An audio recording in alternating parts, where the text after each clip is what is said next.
Hey everyone, welcome to the top 10 list. Welcome to my top 10 favorite movies of the decade from 2010 to 2019. Yes, a lot of people told me to do this list. Everyone's been wanting this top 10 list, even though I made a top 10 list like this back in 2016, but I understand why a lot of people want me to do this top 10 list because, you know, the decade's over, we're in the 2020s now, and my opinions have obviously changed and stuff, and they really have. There are similarities to that list, but there are a lot of different films and a lot of different orders and stuff. And again, as time goes on, opinions change. Sometimes you like a movie more or like a movie less and stuff. And I really wanted to make this list for you guys, and I know you guys wanted it, so let's get to it. Here are my top 10 personal favorite movies of the entire decade, 2010 to 2019.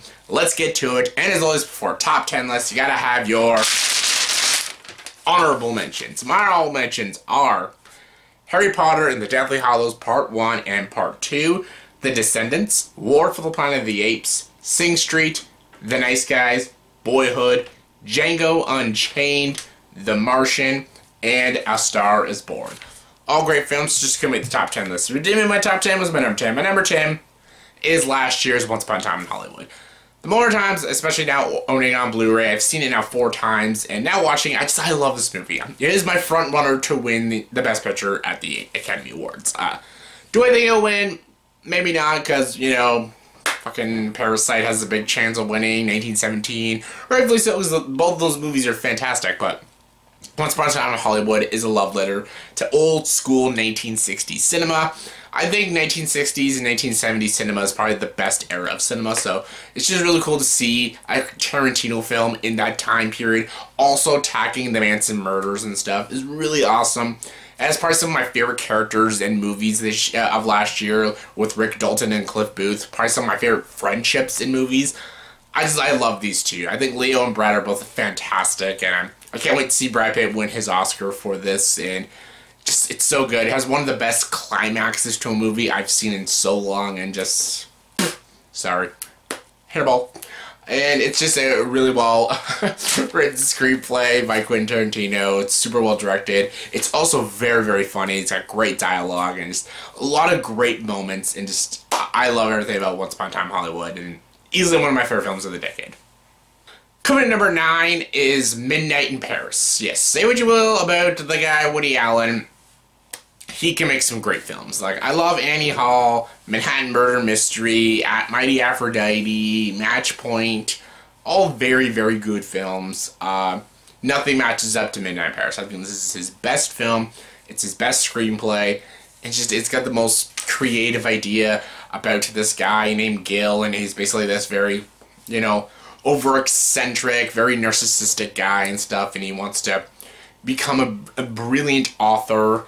Like, he wants to be the next, like, Ernest Hemingway and stuff, and he's writing this book about a man who runs an antique nostalgia shop and stuff, and he, like, dreams that he wants to live in Paris in the 1920s, and of course, what happens one night? And at midnight in Paris, he travels back in time to the 1920s, where he meets all his idols like Ernest Hemingway, Scott and Zelda Fitzgerald, Pablo Picasso, Gertrude Stein. He meets all these incredible people and learns a lot more about life, art, and literature. And just, it's such a really great, very intelligent, very funny film. Owen Wilson, Rachel McAdams, Marion Cotillard, Corey Stoll, Kathy Bates all give stellar performances. It's one of my favorite screenplays, one of my favorite feel-good comedies, and just, yeah, one of my all-time favorites. Coming to number 8 is Hugo. Just Hugo. Everything about Hugo I love. I love Hugo. Again, it's about cinema. It really does a really good turn on you because from the trailers it looked like a cool kids movie, and it's Scorsese. Scorsese directed a kids film. That's just awesome. But then it does like this 180 in the second half of the film, and it becomes a movie about filmmaking. A movie about one of the first filmmakers and stuff, and just it becomes something more rich and more deep and profound. And it's not just this fun adventure kids film. It's actually this very deep poetic story about how the war almost destroyed a man and destroyed his love for film and stuff. And it's just an interesting story. Asa Butterfield, Sacha Baron Cohen, Ben Kingsley, Chloe Grace Moretz, all great. Richard Richardson's cinematography, some of the best cinematography I've seen in a film. Just the shots in this movie are beautiful. The visuals are fantastic. The effects are groundbreaking. The score is beautiful. Everything about this movie I love. It was my pick to win Best Picture that year. I still love The Artist. I think Artist is a great film, but this is truly an amazing film, and I think this is the film people will study in film classes, and the film that will be a lot more remembered in 2011. 2011 was a pretty big year because I loved Midnight in Paris, The Descendants, Moneyball, and The Artist, but Hugo is easily, I think, the best film of that year. Coming number 7 is easily the most visually striking film, and I don't care. I love this movie. I know a lot of people don't, but I love it. That's Gravity. Something about Gravity is just, it's an experience and just puts you into this interesting, like, this fucking scenario that just terrifies me. Imagine being right up in space where the moon is, just stuck in space. Not just in like a space station, but actual space, the darkness of space. And there's like no way out. It's terrifying. It's so terrifying. And just Alfonso Cuarón's direction is just spectacular. The performances by Sandra Bullock and George Clooney are great. Visuals are some of the best visuals I've seen in cinema. This is the kind of movie you would actually have to see in IMAX 3D. I don't like 3D. I think it's an absolute fucking gimmick, but the 3D for Gravity was insane. Absolutely fucking insane. And it was one of the most greatest cinematic experiences I ever had seeing this movie in 3D IMAX. Gravity was just such an immersive experience, and just, it was so great. It's intense, it's thrilling, it's got a lot of edge to it. The music is beautiful, the ending is just, you're gripping your seat every scene, and just everything about it is so great. The 12-minute tracking shot is just spectacular. Just everything about this movie and how it's crafted and put together is genius, and I love Gravity. I still think it's one of the best out there, and just fucking love it. Coming number 6 is easily one of my favorite animated films of the entire decade. And no film has ever matched it and will beat it, and that is Makoto Shinkei's Your Name. Your Name is beautiful. This is a beautiful, riveting story about these two people, and a lot of people have not seen this movie, so I will not actually spoil too much about it, because a lot of people haven't seen it, and people need to check this film out, because it is absolutely brilliant. The visuals, the animation, some of the most beautiful animation you'll ever see. Withering With You is almost right up there with Your Name as some of the most beautiful animation. Withering With You actually might have better animation than Your Name, but Your Name's still deeper. It has better characters, better writing, better storytelling. But I still love Withering With You. I think it was a beautiful, beautiful film. Your Name, just, it has it all. It has the feels, it has the laughs. It melts your heart. You root for these people. The way it time jumps, the way it swaps characters with certain characters. It's very thought-provoking, this movie, and from the moment the movie starts, you're hooked, and you really want to know where the movie's going, and you just get absorbed into the world, into these characters' stories, and just everything about Your Name is brilliant, and it's everything that I love about Japanese animation, and it's everything that I love about animated films. And I wish more animated films, like Disney films and Pixar films and DreamWorks films, would be as deep and as thought-provoking as movies like Your Name and stuff, but they probably won't. But still, Your Name is easily the best animated film of this entire decade. Easily, easily. Coming number 5, we're getting to the sci-fi films, and that is Her. Spike Jonze's Her is such a great, riveting film. I think the screenplay is this is probably one of my favorite screenplays of the entire decade.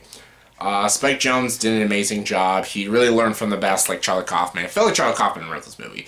The humor in this movie is so weird, out there, and dark. I love it. I love it. I thought Joaquin Phoenix's performance as Theodore was incredible. Samantha, voiced by Scarlett Johansson, is such a great character. You actually feel like you're Theodore in this movie, falling in love with this operating system. And having a romantic story about a man in an operating system could be really dumb and just come off weird and stupid, but the idea is so unique, and the movie is just so beautifully told and beautifully directed that it's just amazing. It's heartwarming. It crushes you near the ending of the movie. It's just, everything about it's just so good. It's so layered, it's so deep, and just the performances and the writing just really make this movie just work beautifully. And everything about Her I love, and it's one of my favorite films out there. Coming number 4 is a film that's made by my favorite current filmmaker, and that's Denis Villeneuve, and that's Arrival. Arrival is such a great, thought-provoking film. Amy Adams, Jeremy Renner, Forest Whitaker, all beautifully acted in this movie. Interesting story. It does the alien invasion, but in an interesting, layered way about these two aliens called heptapods, and they live in a world that's like basically non-linear. They don't have linear time in their world and stuff. They live their lives through non-linear time. And basically sometimes the movie becomes non-linear, and it's just so interesting. It's a film that you gotta watch more and more to fully get it and get every layer of the story and how it's pieced together.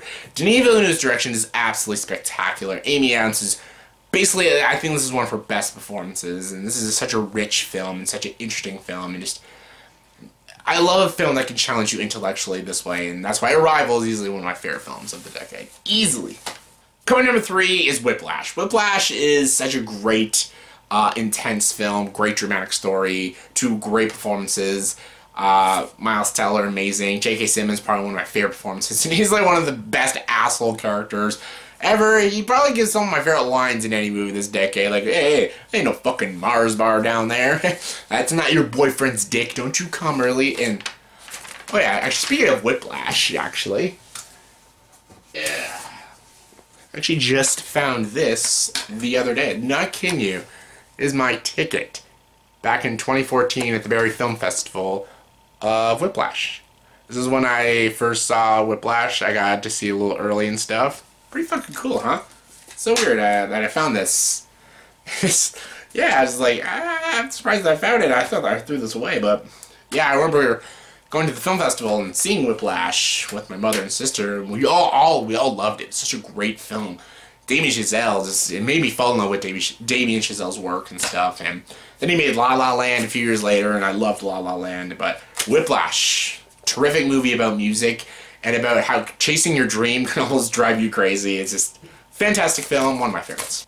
Coming in number 2 is probably easily the best superhero film of this entire decade, and it's probably, it might be like my second favorite superhero movie of all time. Literally, it might actually be. That's Logan. Logan is genius. It's brilliant. It's based off the Old Man Logan story. Great graphic novel if you haven't checked that out. It's not fully accurate, the Old Man Logan. It does its own thing, which I loved, but this is a terrific film.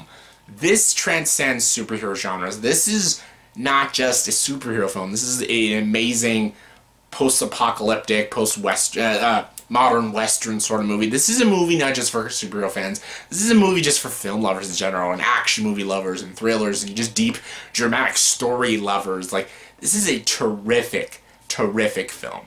Hugh Jackman is sensational in this film. This is one of Hugh Jackman's best performances. I have no idea why the Academy didn't give Hugh Jackman or Patrick Stewart nominations for this. They're both amazing in this film. The action is bloody and raw and disturbing. It's so dirty and grungy, and I love every second of it. The villain is really great.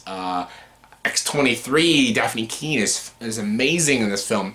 The cinematography is terrific. The editing is great. The emotion is so there. Like, there are so many scenes you're bawling your eyes out. And even though they do like homages to old school cinema, like The Searchers and Shane and stuff. And I just dropped my paper, but it doesn't matter because I'm talking about fucking Logan. Logan is just such a great movie. And I still think The Dark Knight is my favorite superhero film. I don't think that'll ever change, but Logan might be my second favorite. After the years of watching it, it came out in 2017, and I've seen it many, many times. I always have to go back and watch it at least once or twice a year, and every time I watch it, it blows me away, and it's easily my second favorite film of the entire decade. And my number 1 favorite movie of the decade is I'm Cheating. I'm Cheating. I could not pick one movie. I know. Sorry. I just could not pick one movie to be my favorite. There's 2 movies. I knew I would have to put one of them at 1 and one of them at 2, and I just didn't know which one though. I didn't know which one I liked more. And also, if I just put them as a tie, I can talk about 11 films, so in a way, it's a win-win for me. I get to talk about more movies and stuff. But I still don't know. Even if you put a gun to my head and tell me to pick what fucking movie I like more, I could not tell you. That's Inception and Blade Runner 2049. Easily one of the best sci-fi films I've ever seen, and they're both incredible. They're both incredible films in their own right. Inception. I'll start with Inception. Christopher Nolan. This is my favorite Christopher Nolan movie with Dark Knight. It's like a triple tie, actually. Like if Dark Knight came out this decade, it'd be a triple tie. Because anytime someone tells me, like, what do you like better, Inception or Dark Knight? I'm like, some days I like Dark Knight more. Some days I like Inception more. I can't give you an answer. Inception is one of the most deepest films, most smartest films I've ever seen. The way they do the visuals, the way they do the action, the way they do the extractions in people's dreams, it's just amazing. The writing, and Christopher Nolan, this guy is a truly amazing, sensational filmmaker. If Denis Villeneuve didn't exist, he would be my favorite current filmmaker, but because he did Interstellar, he kind of dropped a little for me. But then he still did Dunkirk, and Dunkirk was fantastic. But Denis Villeneuve, man, he did Blade Runner 2049. Blade Runner 2049. Blade Runner 2049. This is a sequel to Blade Runner. Blade Runner is a film I would never thought you could do a sequel to Blade Runner. Blade Runner is my favorite film of all time. Everyone knows that. Just, how do you do a sequel to Blade Runner? How do you do it? He found a way to do it. It was brilliant. Visuals were fantastic. It has that noir feel. It has that dense feeling. It has terrific performances by Gosling and Harrison Ford. Harrison Ford is back as Rick Deckard, and he's amazing. They have great ideas. They bring in new ideas, and they challenge you intellectually just like the original Blade Runner did. It doesn't destroy the original source material. It adds new layers to an existing property and makes it more interesting and explores bigger and interesting worlds. And it still may not be as good as the original, but it's almost like a tie. It's almost right on the same level. And that's what a sequel should do. A sequel should either be better or at least just as good as the original. And that's what Blade Runner 2049 did. And it was brilliant. I think it's an absolute sci-fi masterpiece. Same with Inception. And that's why I don't think either one of them are better than each other. I think they're both the best films that have ever come out of this decade. And when I remember the 2010s, Inception and Blade Runner 2049 are the two films I will remember and the films that affected me the most. Amazing. So that's my top 10 favorite movies of the decade in my opinion. So in the comment section below, please tell me what are your guys' top 10 favorite movies of the entire decade, 2010 to 2019. Give me your thoughts and opinions. Give me your picks. Comment below. Let me know. And as always, if you like this video, please subscribe to the channel and join the dark side.